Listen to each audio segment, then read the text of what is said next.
The Adventures of Sam Spade, Detective. Brought to you by Wild Root Cream Oil Hair Tonic, the non-alcoholic hair tonic that contains lanolin. Wild Root Cream Oil. Again and again, the choice of men who put good grooming first.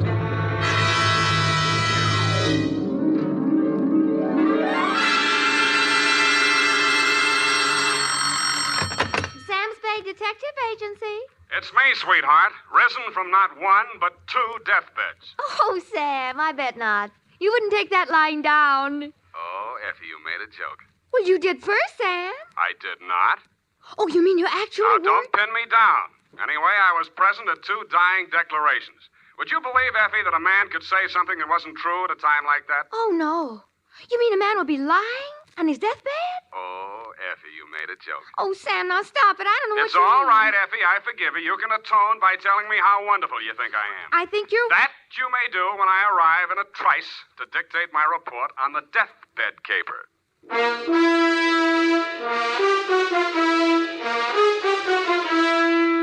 Dashiell Hammett, America's leading detective fiction writer and creator of Sam Spade, the hard-boiled private eye, and William Spier, radio's outstanding producer-director of mystery and crime drama, join their talents to make your hair stand on end with the Adventures of Sam Spade. Presented by the makers of Wild Root Cream Oil for the hair. Tell me, mister, how many times a day do you have to comb your hair? Not many, I'll bet, if you groom it right, first thing every morning with Wild Root Cream Oil.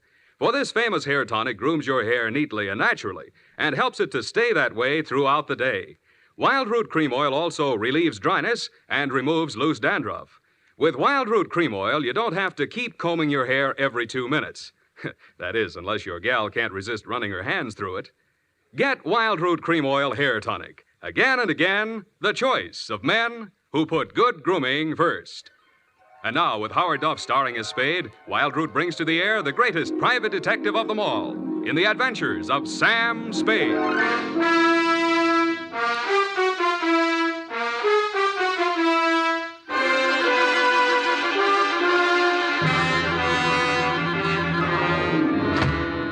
Many brave hearts are asleep in the deep. Oh, Sam, you're a sailor. Captain Sam, there's the brig for you. You got your logbook handy, gal? Oh, yes, Captain. So beware. You make it, that's awful deep.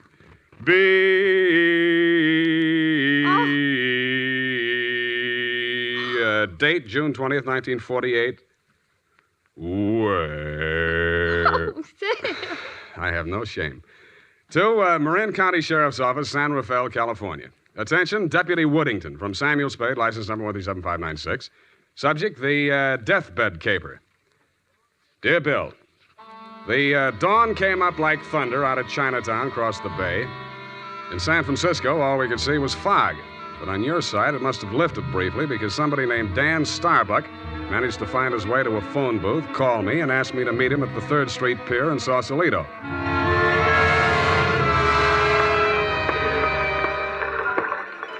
I didn't see him when I first got there. I didn't even see the pier. It was too foggy. But in the glow of the neon lights in front of the Viking Saloon, I saw a man who seemed to be waiting for somebody. He was a big guy with a good face, but plenty of worry on it. Mr. Spade? Yeah, Mr. Starbuck? Dan Starbuck. Come on down to the end of the pier. I'll explain as we go along. We gotta hurry. You act hot. You wanted for something? Well, not yet. What's the caper? Well, my brother's out there on his yacht, the Marguerite. He's dying. When he's dead, they may call it murder. I want to be there with a witness. That's you. In case he has anything to say about who did it. Who did? They think I did. Did you? Honestly, I don't know. It happened the night before last. I went out there to see him. We've hated each other for years. We've both been drinking, and we drank some more. Then there was a fight. I drew a blank somewhere. Next thing I knew, it was around midnight. I pulled myself together, went into his cabin. Gordon was lying there with his head all kicked. I realized I was covered with blood, and I was holding something in my hand, big glass paperweight. I dropped it. I got out of there fast and swam ashore. I planned to tell you a different story, but that's it. You want the job or not? You think you'll make a deathbed statement that'll clear you, and you want me for a witness? Yeah, that's it. You got a lot of guts. I'm hired. Good. Halverson? You down there? Halverson! Who's Halverson? He's a boatman. He'll row us out. Halverson? Hey, Nils? Donnie? Yeah. Is that you, Casino? Sure. Can I do you some favor? I want to go out to the Marguerite. I can't find Halverson anywhere. Well, I guess I can take you. Are you sure that Yeah, I'm sure. Sam Spade, Del Casino. He's the bosun of the Marguerite. Glad to meet you. Sam. Any friend of Danny's. Hey, listen, Danny, you sure you want to go out there? Any reason why he shouldn't? Well, it's up to him. In his place, I would be on a freighter for China, way out there where the fog is more thicker. No, it's all right, Casino. I know what I'm doing. Well, your friend, you excuse me, your name? Spade. You pardon me, I better ask. The police don't want you for nothing? Not yet, but don't make book on it. Push us clear, Danny. All right.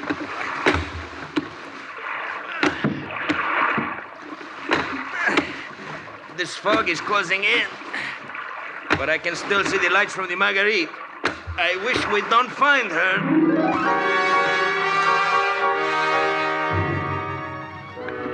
But we did. She was wearing clam diggers, an off-the-shoulder T-shirt, and was leaning against the rail as the dinghy pulled past a police launch and nestled in under the ladder of the yacht. Del? Del, is that you? Yes, Miss Starbuck. Who is that with you? Keep quiet.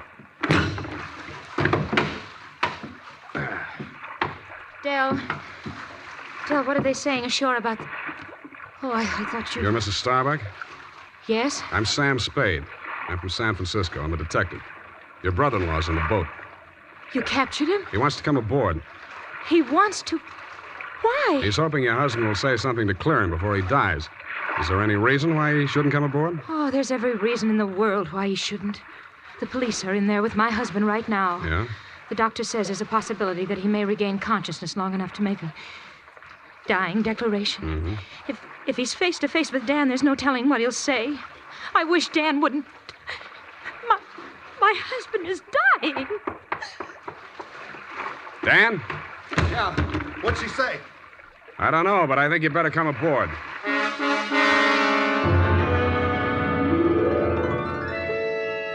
He seemed almost delighted as he swung his weight up out of the dinghy and climbed the ladder. Del Casino, the bosun, followed, wearing a puzzled expression that turned to fear as we entered the cabin. The yellow glare from the lamp swinging overhead was almost blinding to walk into out of the foggy night. The first thing I focused on was the bunk that held the dying man. His head was heavily bandaged, his skin was chalk white, and his lips were beginning to turn blue. The room was tense with waiting. Ranged around him in a semicircle were the supporting players.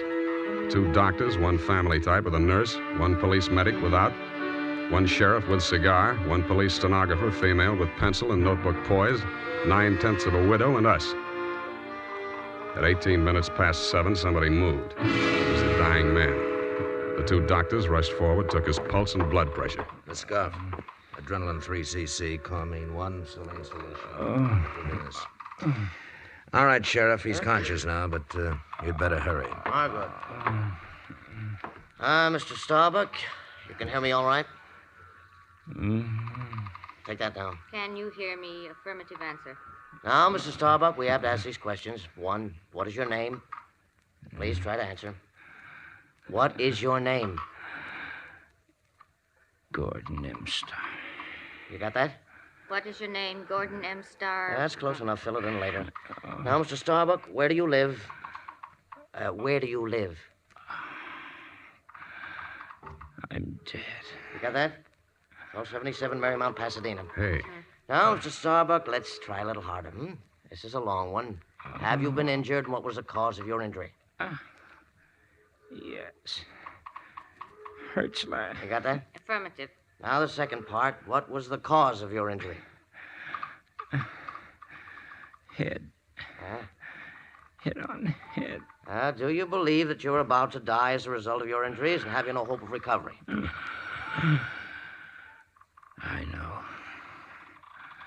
No hope. Now let's get to the point. Who inflicted said injuries? Hey, Mr. Starbuck, please. You haven't much time, you know. Go away. Doc, is there anything you can do? I'm afraid not. Oh, this is ghastly. Can't you leave him alone? Can't you let him die in peace? What are you afraid of, Maggie? What are you afraid he'll say? All right. All right, tell them, Gordon. It was Dan that struck you, wasn't it? He was jealous. He always hated you for marrying me. It was Dan. Now, Mrs. Starbuck, I know how you feel, but we can't allow this sort of thing. Please step aside so we can finish up here. That's it. Mr. Starbuck. Doctor? Very low pulse. I'm not sure whether... Dan. Is Dan here? Here I am, Gordon. Tell him the truth. Do you identify this man, Mr. Starbuck? Yes. He's my brother. Dan. Yeah. You got that, brother Dan? He's the one. He's lying. Gordon, you know who did it. Why don't you tell the truth? What do you got to lose now? Nothing. I'm finished. You got that? You finished me. Gordon! Gordon, not yet. Now come back. Doctor, can't you... He's dead. Well... Okay, Doc.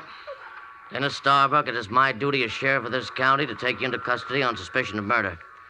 And I must tell you that anything you say may be held against you. You'd better come along, too, Spade. Routine questioning, you know. Okay, Sheriff. And I don't think we'll need the handcuffs, will we, son?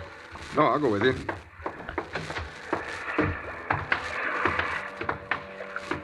Yes, indeed, son. It's always smart to come along quietly. Yeah. But this is as far as I'm going. Hey, Dan, come back here. Use your head.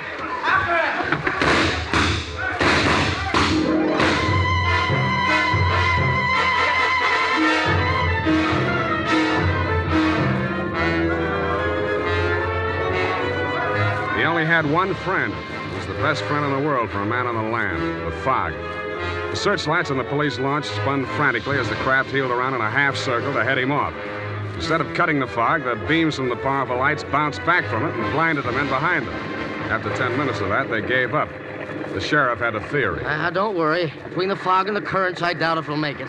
We'll probably recover the body in the morning. And they did. But it wasn't Dan Starbuck's body. It was the bosun, Del Casino. And he was found in Richardson Bay, adrift in the dinghy from the Marguerite. Somebody had creased his skull with the same type blunt instrument that had been used on Gordon Starbuck. But Del hadn't lived long enough to make a dying declaration.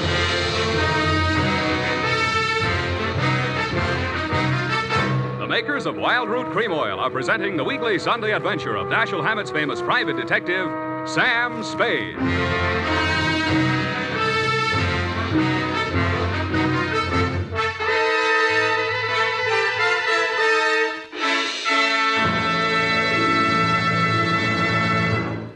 Now, here's important news on good grooming. If you want the well-groomed look that helps you get ahead, socially and on the job, listen. Recently, thousands of people from coast to coast who bought Wild Root Cream Oil for the first time were asked, how does Wild Root Cream Oil compare with the hair tonic you previously used? The results were amazing. Better than 4 out of 5 who replied said they preferred Wild Root Cream Oil. And no wonder. It gives you the advantages that men consider most important. Wild Root Cream Oil grooms your hair neatly and naturally, relieves annoying dryness, and removes loose dandruff. What's more, non-alcoholic Wild Root Cream Oil is the only leading hair tonic that contains soothing lanolin that's like the oil of your skin. So ask for Wild Root Cream Oil Hair Tonic. Again and again, the choice of men who put good grooming first. By the way, smart girls use Wild Root Cream Oil, too, and mothers say it's grand for training children's hair.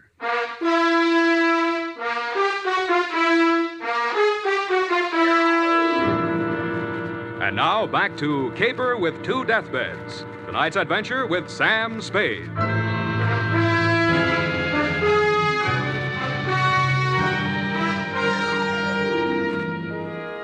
The police theory of the Del Casino killing went something like this. Casino had shoved off in the dinghy to join in the search for Dan Starbuck, had rescued him, and been maced for his pains.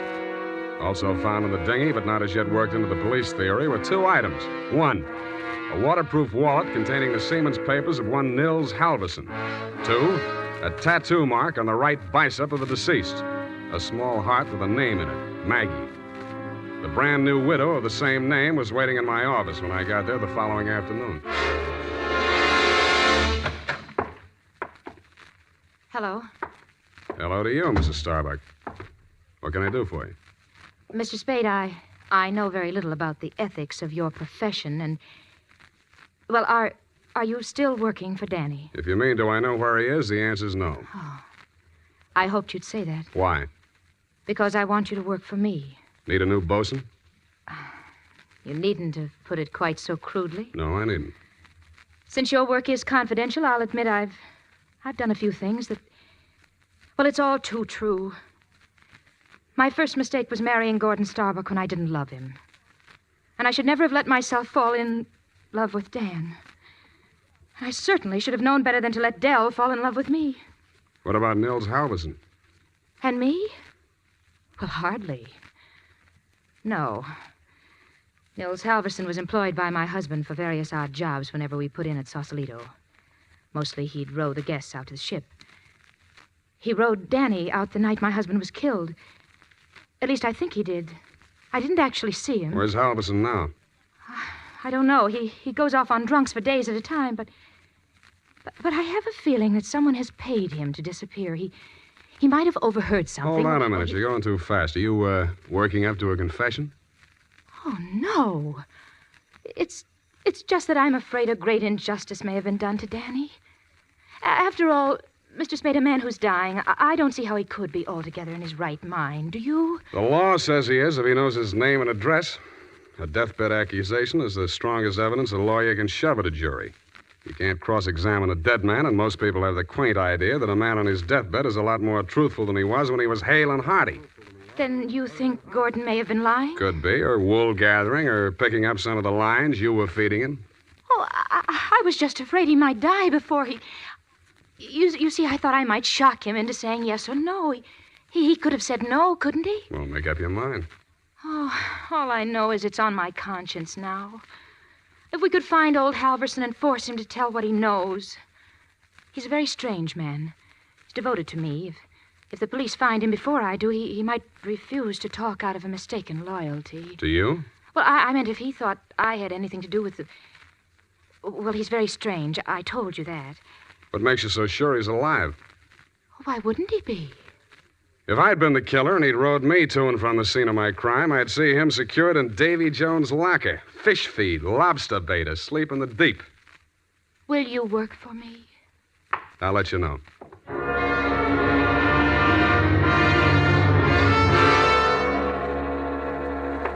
I didn't have time to get tattooed, but the rest of me was marinated enough.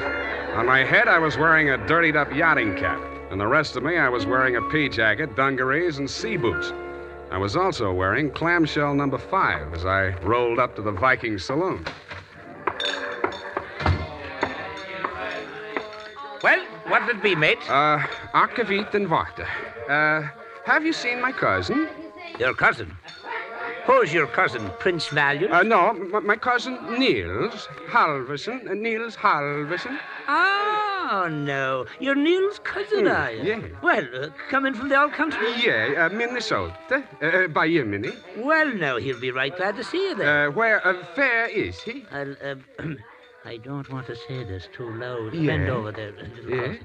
He's in trouble, you know. Oh? Yes, I got him holed up down below. Oh. Yeah, come on. Well, by golly, I sure been glad to be going to see my cousin Niels. Niels Halverson. Drop the act and get down there. Hey! Okay, Joe, I'll take over from here. Easy. Okay, Danny, my boy. I got his gun. But watch him now, watch him. He's full of smorgasbord.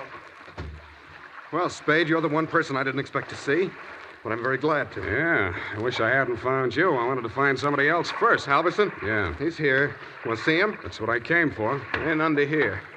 Watch your head, low bridge. Yeah. Here we are. Where? A boathouse under the pier. Halverson used to hole in here to sleep off his schnapps. Where's he now? Over here. Uh-huh. Yeah, he's going to be a long time sleeping this one off. He'd been missing since that night. Nobody knew he was here till last night. I headed for the saloon when I swam ashore. Joe hid me out here. He could still talk then. What'd he say? I wrote it down here. But it's no help. Let's see it. It's just a jumble of words. Marguerite. Merry Christmas drink.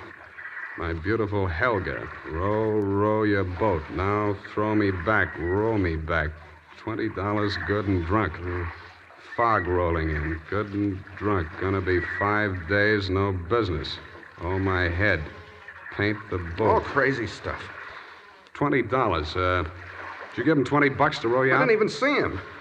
I swam out. My loving brother wouldn't have let me on board if he'd heard me arriving like a gentleman. $20. Did you frisk him? No. I'll have a look. Oh, I don't... Hey, wait. Uh-huh. Real soggy, but a 20. I don't care. I'm sticking to my story. I swam out there. I didn't give him that 20. Maybe you didn't.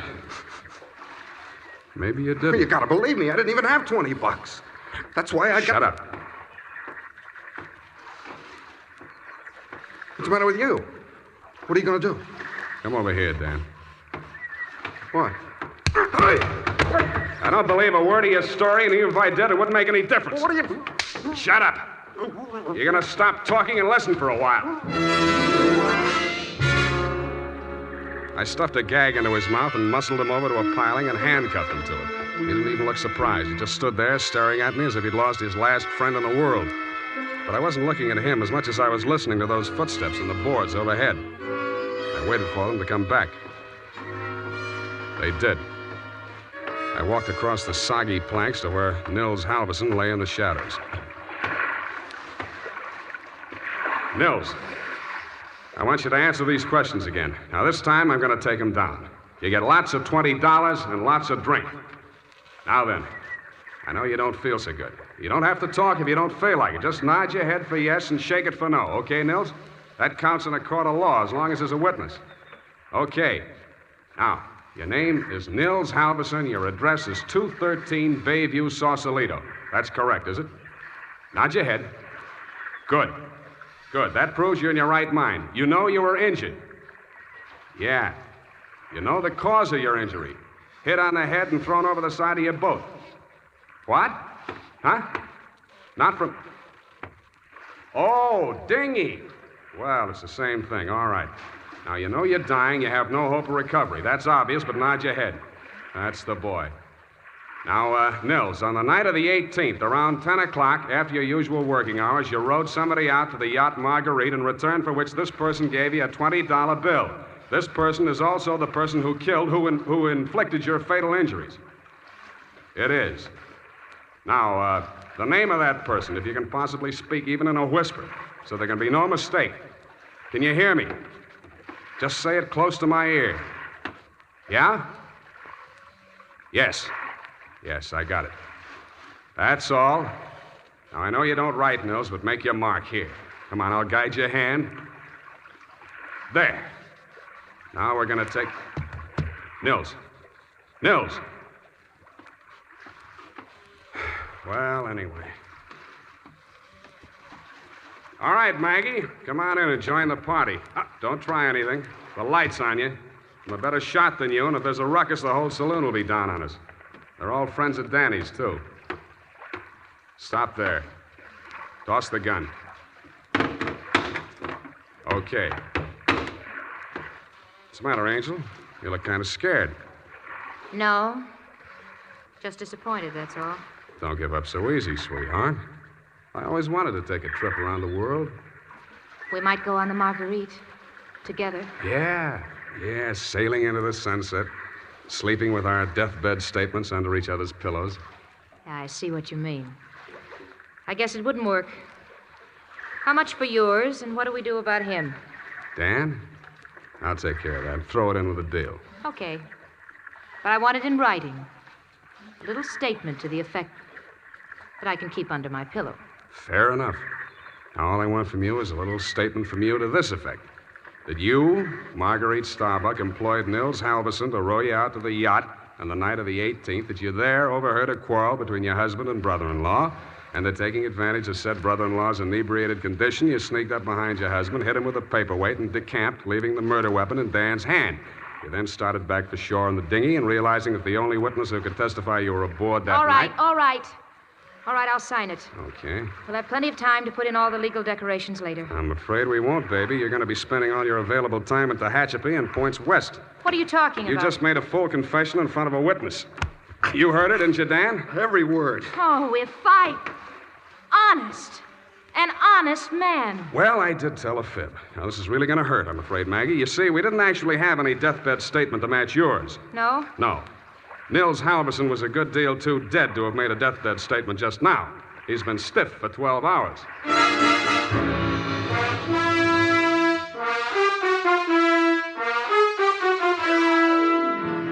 Period, and a report. Well, Sam, I'll type this right up because then I'm leaving. Wait a minute, Effie. I had to do it that way. Don't you understand? Of course, Sam, I quite understand. But you object, huh? A cruel, ruthless, murdering, though beautiful woman, foiled by a clever ruse, a great acting performance by the greatest private detective of them all. Is that all?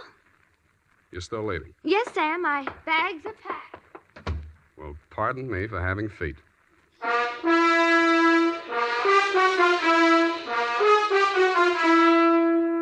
There's a reason, men. In fact, there are 5 big reasons why more men every day are turning to Wild Root Cream Oil for well-groomed hair. Wild Root Cream Oil grooms your hair neatly and naturally. Wild Root Cream Oil relieves dryness and removes loose dandruff. Wild Root Cream Oil is non-alcoholic and contains soothing lanolin. 5 big reasons why you, too, should join the millions with handsome, well-groomed hair. Why you should step up to your drug or toilet goods counter and ask for Wild Root Cream Oil. Get the big economy bottle and the handy new tube that's easy to pack when you travel and just right for the office or plant. Also, ask your barber for a professional application of Wild Root Cream Oil Hair Tonic. Again and again, the choice of men who put good grooming first. Well, here it is, Sam. Goodbye. Now, wait a minute, Effie. You can't leave like this, not without... Oh, all right. I'll talk to you while I'm putting my hat on. Well, can't you at least look at me? After all, you should give me a chance to justify... Sam, apparently you're laboring under an apprehension. Of course I am. Oh, boy, am I glad I picked the last in June and the first in July. What are you talking about? My vacation. Vacation?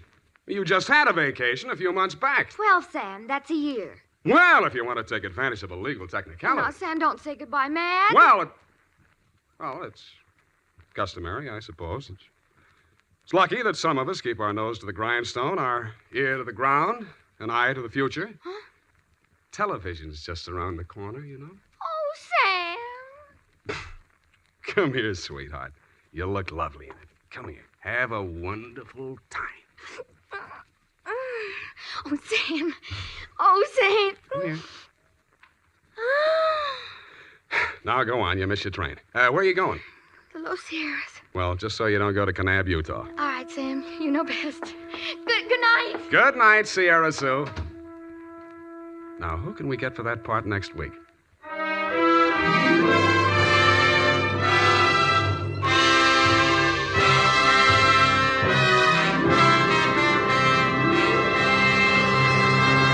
The Adventures of Sam Spade, Dashiell Hammett's famous private detective, are produced and directed by William Spier. Sam Spade is played by Howard Duff. Lurene Tuttle is Effie. The Adventures of Sam Spade are written for radio by Bob Tallman and Gil Dowd, with musical direction by Lud Gluskin. Join us again next Sunday when author Dashiell Hammett and producer William Spier join forces for another adventure with Sam Spade, brought to you by Wild Root Cream Oil. Again and again, the choice of men who put good grooming first. This is Dick Joy reminding you to... Get Wild Root Cream Oil, Charlie. It keeps your hair in trim. You see, it's non-alcoholic, Charlie. It's made with soothing lanolin. You better get Wild Root Cream Oil, Charlie. Start using it today. You'll find that you will have a tough time, Charlie, keeping all the gals away. Hiya, Baldy. Get Wild Root right away. This is CBS, the Columbia Broadcasting System.